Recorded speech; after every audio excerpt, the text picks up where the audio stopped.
I'd never taken a penalty with my left foot before in a game. I mean, I guess if you asked Tom Brady to throw all the passes with his left hand in the Super Bowl, I wonder if he'd say yes. I don't know. Or maybe one pass. To perform at our best, we had to have this, Samuel really enjoyed this term, optimal arousal. We needed optimal arousal. I didn't jump on when you said fluids before. I want that on the record, all right?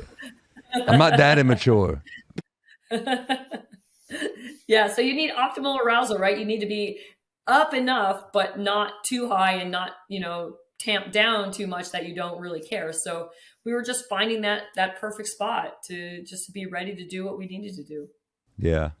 And what people don't realize, and I it's different, but it's still, playing in the Super Bowl, like the World Cup final, it's not just the exhaustion from running. It's the lead up, the media, the emotional exhaustion that you have. Like, I could only imagine at this point, like, I remember anytime we played in the Super Bowl, after the game, you're just so spent because you're going that much harder. There's no next game in, so-called whatever.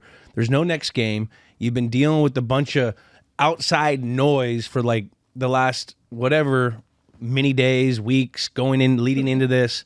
And then, with the physical exhaustion, it's just, I couldn't imagine having to go out there, take a second, and then all of a sudden go out and have to focus up and have that optimal arousal, level-mindedness to go in and make these PKs. Tony DeCicco came up to me before we went out to the middle of the field to kick these 5 penalty kicks.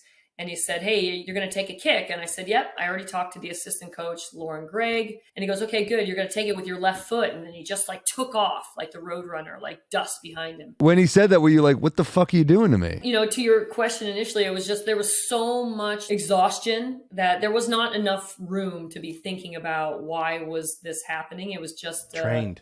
It was just information. Trained. It was just information, and you're just going to go out and do it. And I mean, I'd done it many, many, many thousands of times before, maybe hundreds of thousands of times in training, but just not in the final or in a game.